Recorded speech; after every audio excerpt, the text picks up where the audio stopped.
Hello ladies, gentlemen, and Gothamites. My name is Emily Sophia, and I'm going to be breaking down for you guys the third official episode of Gotham, The Balloonman. So spoiler alert before we dive into the thick of things, as I will be bearing all in this review, and it's just easier for me to get right to the details. So let us begin. Let us enter that territory. So I first must say about the episode as a whole, it had its moments of weakness, namely in the overall case of the Balloonman. I saw the trailers and sneak previews for this episode, and I didn't find myself that compelled by the concept of the Balloonman. I mean, I guess it's just that the concept seems so ludicrously cheesy and campy, and while the show has had its moments where it balances the gritty realism and the campiness, and the two are kind of intertwined in a way that's fun and fresh, the Balloonman just kind of just pushed me over the edge a little bit, and I found myself kind of rolling my eyes at some points. But I think what's interesting about the concept of the Balloonman now, I don't know if this character is actually from the comics or if they created him as sort of a like bad guy of the week for the show, but ultimately the way that I see the Balloonman is that he is sort of an interesting prelude to the figure of the Dark Knight who later arises. Because essentially what he's trying to do as this vigilante figure is punish those whom the law, whom those in power would not or cannot punish. Having worked in the juvenile services and seen himself as someone who's trying to make a difference in the lives of disenfranchised youth, and feeling his inability to do so, not only because of the jungle of bureaucracy, but because of the city's corruption itself, you know, he sees himself as doing what the law cannot, protecting the weak and defenseless, those whom the people in power are siphoning strength and resources from. And of course we see that Bruce Wayne himself, while still a child and not yet donning the cape and the dark cowl, he sees what the Balloonman is doing, and he ultimately condemns the Balloonman for killing these corrupt individuals simply because he is taking human life. And we see the world's greatest detective, little hints of Bruce Wayne coming into that position, and we see him kind of forming his own Dark Knight ideology throughout this episode, which is really cool. And that he interacts with the Balloonman, at least in responding to what this guy has done, indicates to us that, you know, the little Batman gears are turning in his mind, and he's trying to figure out what exactly he wants to do in going forward from the trauma of his parents' death. And I think that was really cool.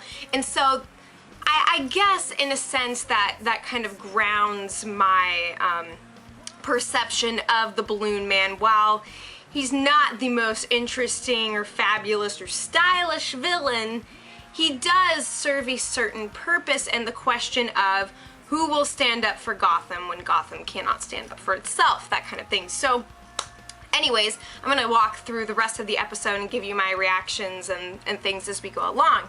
So of course we begin with the Penguin showing up back in town, and we get this interesting little montage of the Penguin's perspective of the city. He sees the crime and the debauchery and the seediness of the city, and ultimately he breathes a breath of fresh air and says, home, you know. So that kind of gives us a glimpse into exactly who the Penguin is.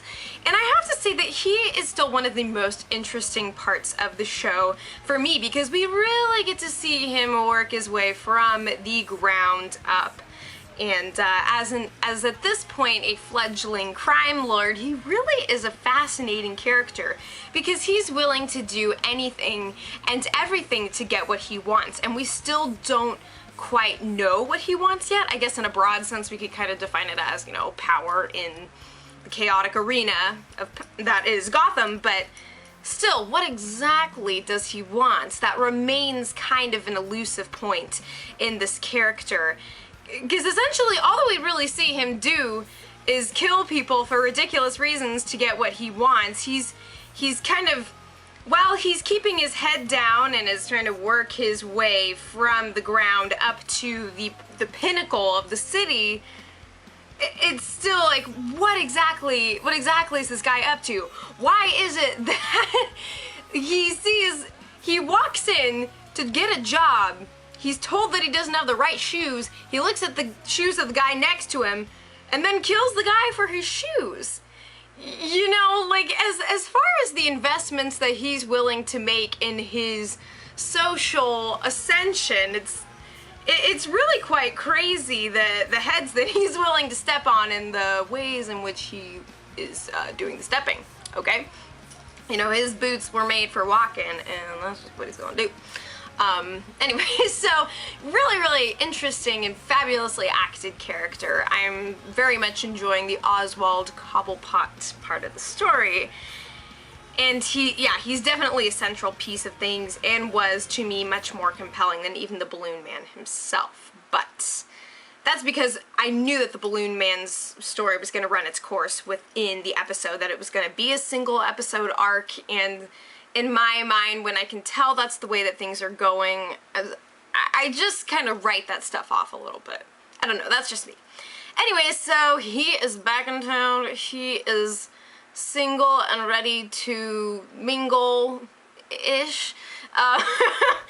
And then we see the Balloonman make his first kill, i.e. going after, or not i.e., he goes after Ronald Dansworth, this corrupt financial figure. And then we are introduced to Lieutenant Bill Cranston, who I thought maybe he was going to be sticking around a little while longer, but not so much, because he kind of my interest was piqued because he kind of reminded me of J. Jonah Jameson from the Spider-Man Marvel universe, and that kind of cracked me up a little bit. But nah, he was really just kind of used to further the Balloonman plot, and I understand that, I guess. Then Selena Kyle is also back in town, and she is here to steal Harvey's pens and find a way to her freedom via giving James Gordon just enough information and then darting out, because she doesn't really know anything. She's just taking advantage of what is a very critical situation in the city of Gotham, mainly the death of one of its most important figures, you know. So she's got this little bit of information, just enough of an inside scoop to be able to convince Gordon to take her back onto the streets. She takes advantage of the situation and cuts as quickly as she can. And then, of course, we go back to Montoya and Alan. They show up at Mooney's with questions about Oswald. And Fish hints that James Gordon was the trigger puller, but why would such a good and upright cop as Gordon actually pull the trigger? Well, Falcone would be the kind of guy to give that order, right? So her plan to displace Falcone is in motion in this situation. And then we switch back to the Penguin, who is quickly apprehended by a guy who is willing to bet that he can get some good money for returning Oswald to Fish Mooney. But just not so. He quickly knifes the guy and goes on his merry way. Meanwhile, Alfred is doing a little bit of sword play with Bruce, trying to hone Bruce's skills and take all of these energies and things that he's seeing in Bruce and do something productive with them, I think. And then he also discovers that Bruce is analyzing photos of his dead parents for clues. And this is disturbing to Alfred because this kid is looking at these very bloody and graphic pictures of his deceased mother and father. Not the kind of stuff that's really gonna make you, at least in his mind, grow up to be a better person. That's the stuff that's going to undermine your reality and break you down, but Bruce is trying to build himself up on what is a crippling loss. He's trying to become a freaking detective here, Alfred, okay? You know, give the kid a break. And then, of course, we get to the point where Oswald is trying to get a position in this restaurant. And now I'm not entirely sure that this was a random decision and that he's just kind of trying to build up his assets and make a quick buck. I think it's very purposeful that he is trying to enmesh himself in the crime mobster universe by picking up a job at Ramontes? I don't know how to pronounce the name of the restaurant, but of course we see that he's trying to place himself in a position where he can be within earshot of the bigwigs discussing where the power struggle is at in Gotham. He's just kind of a fly on the wall. He wants to be in a place where he can do that and yet seem completely and entirely unassuming. He's just the busboy, you know? So it's all very genius when you think about it, but again, just really ridiculous to me. I still can't get over the fact that he freaking killed the guy for his shoes. But that just goes to show that he wants to ascend. He wants to make a name for himself, and he is literally going to start at the bottom of the food chain and try and become the top predator. I've never seen penguins as that kind of bird, but he's willing to go there. He's willing to play it rough, and well, of course, if we know the penguin of the future, then that really shouldn't come across as something that's surprising to us. And then, of course, Montoya and Alan end up confronting Gordon about the murder of Oswald, and yeah, I think I forgot to mention that earlier, and Gordon huffs and puffs that he did not do it, and we know in fact that he did not. Of course, he was placed in a position where he was supposed to. Harvey thinks that he did, Falcone thinks that he did. Everybody who's anybody in this situation thinks that the deed was done, but very quickly I think it's going to be discovered that he did not quite land the bullet where he professed to, okay? And then the Balloon Man, so he goes after Cranston. Meanwhile, little Bruce is reading up on the Balloon Man and refusing to eat in the process. He simply claims that he doesn't have an appetite, he's not hungry, he is only hungry for knowledge and justice, right? That's the stuff. And Alfred isn't buying that for a second. You know, instead of trying to subvert Bruce's path, because again he knows that Bruce's parents wanted for him to choose his own, Alfred tries to convince Bruce to fulfill his basic needs as part of his becoming stronger and having energy for all the crazy detective work that he's trying to do from within the Wayne Manor. And then I have to just say the scenes that take place in Jim and Barbara's apartment, that place is top notch. I freaking love the apartment design, that inner city urban, just I'm really digging it. So I enjoy the scenes that take place there, although I would like to see a bit more of Barbara actually outside of the apartment. She tells Montoya later on that she's, you know, keeping close to the home front, and that's just sort of where she lingers that we know of, but I want to see what she's up to beyond the apartment, because surely that's not her only haunt. She's got to have other places and a network, and I want to kind of see her stem out, because really the main times that we see her is when Montoya is showing up to say, hey, yo boy, ain't so hot, and then when Gordon is home and Barbara is trying to do the good thing and comfort him and nourish his self-esteem, essentially. I want to see her as less a fixture of the apartment and the home, and, you know, what's she up to in the world? We know that she's got her secrets, and I want to kind of see that explored soon. That'd be nice. And then, so we get another Harvey the Ham montage, as I like to call him, where Bruce is either sitting in the car or hanging on the sidelines watching Harvey be pretty much a bumbling doofus.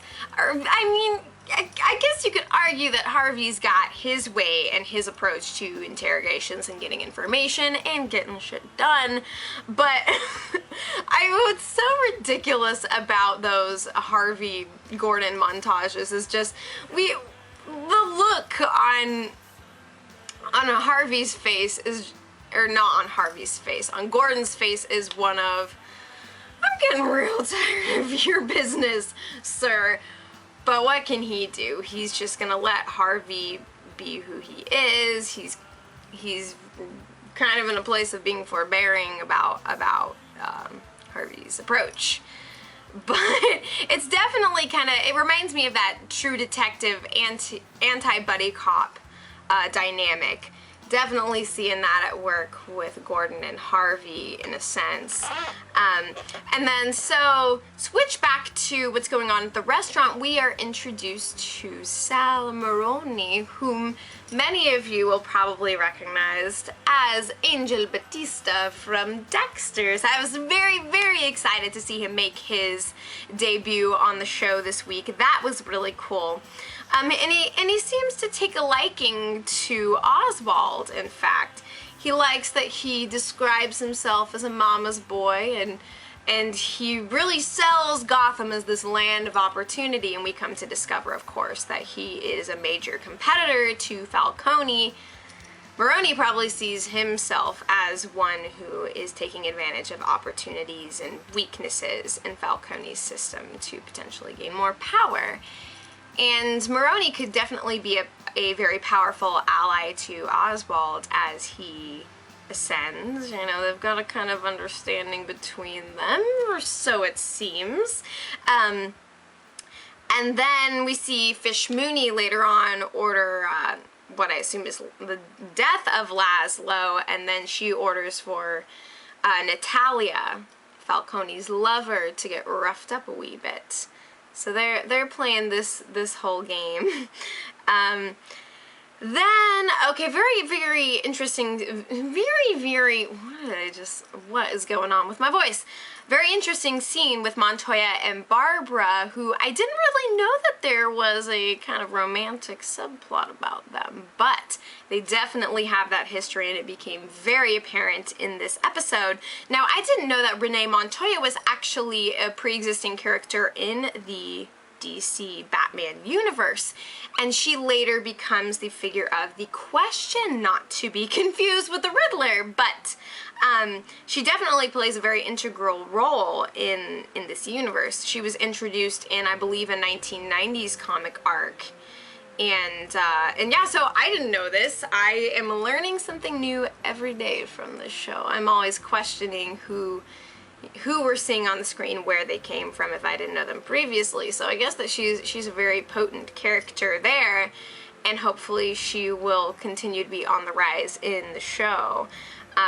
Very fascinated to see if we're going to figure out what more of Barbara and Montoya's history, what Montoya knows about Barbara's secret life, and what Barbara knows about Montoya. I feel like that could definitely play a very significant role in the things to come.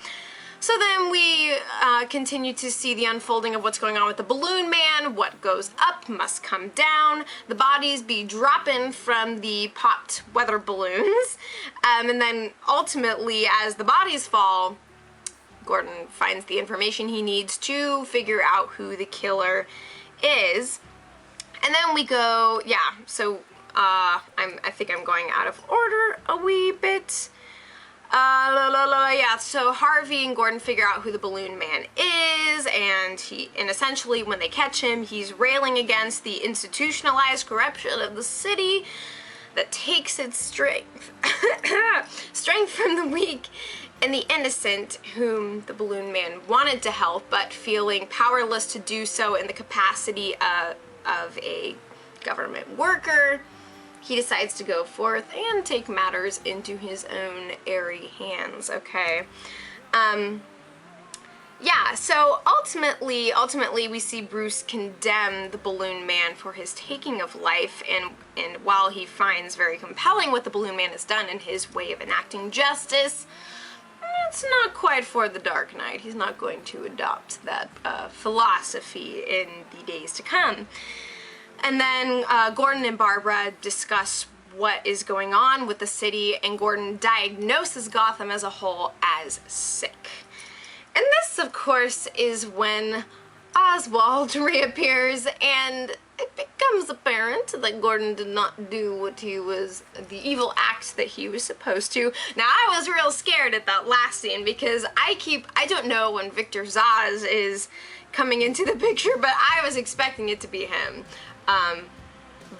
So we get to see the Penguin. He's all dapper. Really, all he's missing at this point is the monocle and the top hat to complete the signature classiness of the Penguin, but he's here and we're not exactly sure what he wants, but this is not going to spell out good things for Gordy Boy, that is for sure. So I'm excited to see where we go from here. It was an okay episode as a whole, not my favorite, but I did like to see that the Penguin is back in town, he's in the business, and he's in it to win it. It being the elusive throne of sinister power in Gotham City. So, interesting things at work. Catwoman is back on the streets. Bruce is continuing to hone his craft, albeit from within doors, but I'm sure that he's going to be working his way further onto the Gotham scene in no time. What did you guys think of this episode? Feel free to leave your thoughts and reactions in the comments. Lots of fun things afoot. In regards to what I'm doing on my channel as a whole, I will soon be doing a review of the movie Gone Girl, which I saw yesterday. It is still blowing my mind to bits and pieces, and so I'm trying to figure out how I want to review it, because every time I think I know what I want to say, my brain just flips over on itself and I'm flailing on the floor in agony trying to figure out what to do. Anyways, that is coming. The Walking Dead is in 1 week. I'm so excited. I'm going to be reviewing and watching that episode the Monday after it airs because I am busy on Sunday, but I'm really excited for that. Fall TV is good. I wish that the freaking summer weather that we've got going on would leave, but that is beside the point. I can holst up in my bedroom and watch TV all day and pretend that the sun isn't there, right? You know. So thank you guys so much for watching. You are astonishingly lovely. It's been fun talking about this show with you guys, and I'm enjoying it as a whole, despite its unevenness at times. It really is a lot of fun. So you guys take care, please, and yeah, I will be back before you know it.